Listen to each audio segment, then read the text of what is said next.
саламатсыздар ма, инста достар? Бүгін біздің жасайтын тағамымыз бүйенге салынған шұжық. Бізге мынаның ішінде сиырдың және жылқының еті мынандай көбекпен турап, дайындап, тұздап, бұрыштап қойдым.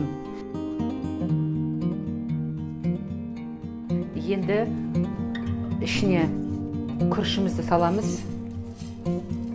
Жуылған, пісірмейміз, тек күрішті саламыз. Чеснок саламыз.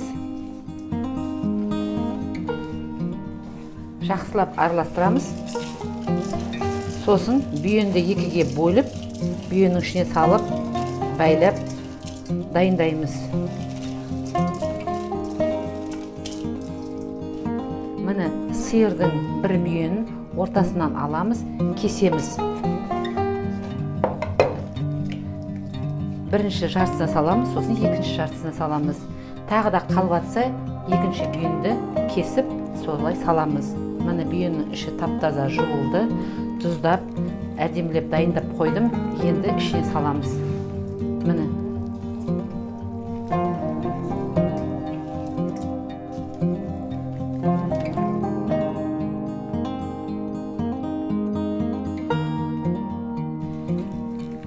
Видеоның астына құрамында қанша ет бар, қанша тұз, бұрыш бар, бәрін жазып жіберемін.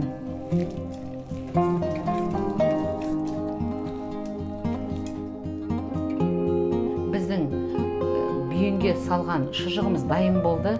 Менде бір бүйенді екіге бөлдім, ішіне салдым, екіге теңдей қылып, сосын капроновый жіппен байлап, біреуін бір жағынан, сосын екеуін екі жағынан байлап дайындадым. Енді осы комнатный температурада 1 сағаттай тұрады. Содан кейін морозилькеге салып тастаймыз. 5 шармаққа саласыз. Ет асқанда, суға салғанда әрбір жерінен тесіп, қазып пісірген сияқты қылып тесіп жібересіздер.